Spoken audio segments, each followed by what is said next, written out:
and then going to PBC, Showtime. Opener on there, Brandun Lee.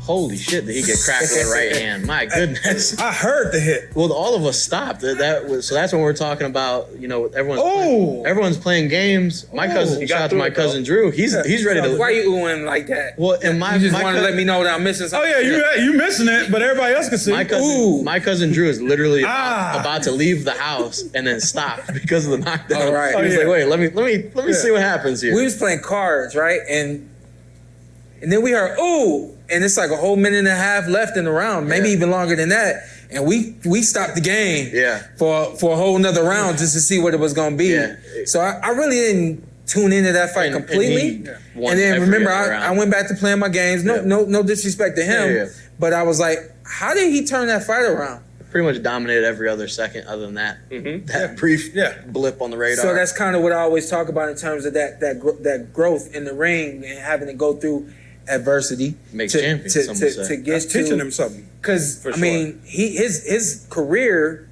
at least in his mind, his coach's mind, for a little while, ends that night if he doesn't get up and perform the way that he did. You know what I mean? So that's what his dad was saying. And of course, his dad was being pretty rough on him. My dad would do the same thing. Right. I thought of that. And someone I can't think of who it was at the house said they're lucky it was that ref because he was not on steady ground when he stood up. Ref's having a quick trigger on a stoppage, he stops the fight right there. So one thing that was odd was he was pretty dominant after he got up. He was winning every round, but his body language was still not the best. That was a huge shot that he got. Right.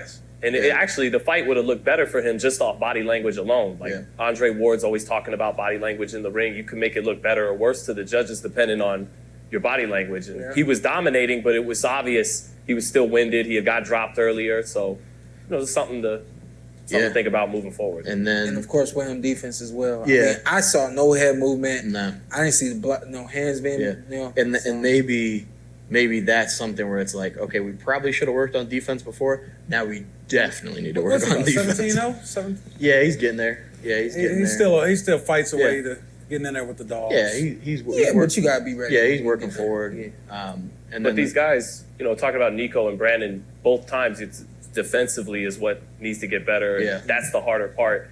Do you have a ceiling if you're not blessed with a certain level of athleticism and reflexes? Your defense can only be absolutely. Okay. I mean, the prime example right there is Nico. If his defense doesn't improve, he's only going to get so far. Clearly, because he doesn't have the offense to keep guys off of him once he gets to a certain level.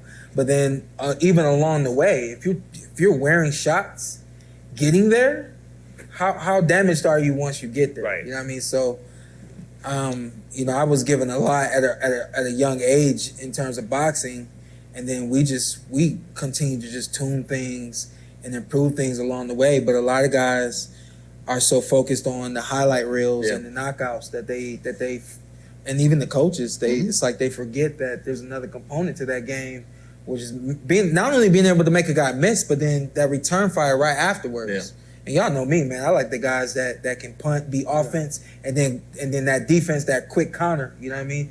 To me, that's how guys should start learning how to do that more. Yeah.